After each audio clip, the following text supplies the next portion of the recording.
अंधो तो ते इतबारा मुझो तो ॾाढो प्यारा मोहब्बत वारो थी तू इंसान छो थो विञाई मुझी जान अंधो तो ते इतबारा मुझो तो ॾाढो प्यारा मोहब्बत वारो थी तू इंसान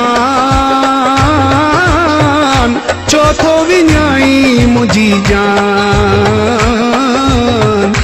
अंधो तो ते इतबारा।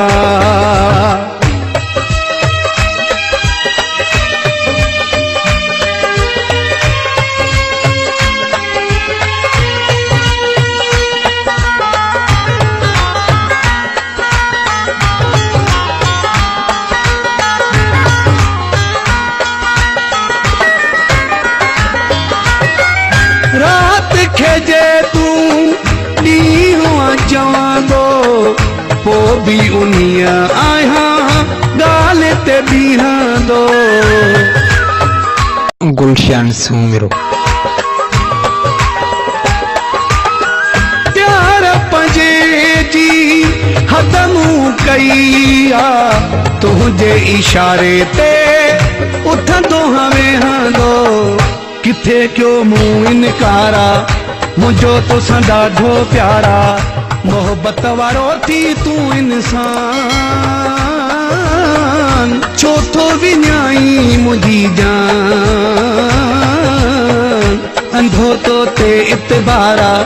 मुझो तो ॾाढो प्यारा मोहब्बत वारो थी तू इंसान छो थो विञाई मुझी जान अंधो तो ते इतबारा।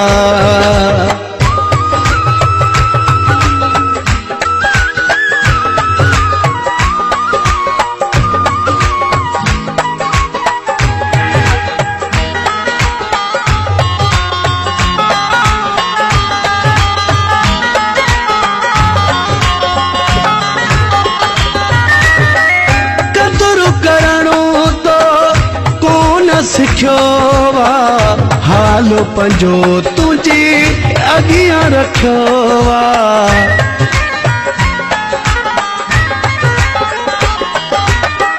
मुझी भी ॾिसो त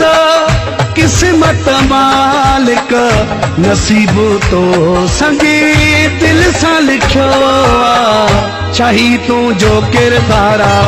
मुझो तो ॾाढो प्यारा मोहब्बत वारो थी तू इंसान छो थो विञाई मुझी जान अंधो तो ते इतबारा मुझो तो ॾाढो प्यारा मोहब्बत वारो थी तू इंसान छो थो विञाई मुझी जान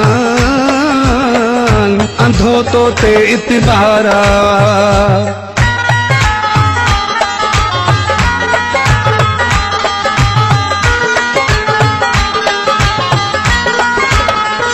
गुलशन सूमिरो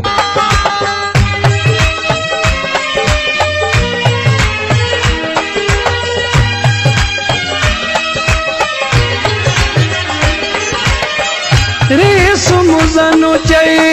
मुंहिंजा जानी साणो न रहेणी अथी ही जवानी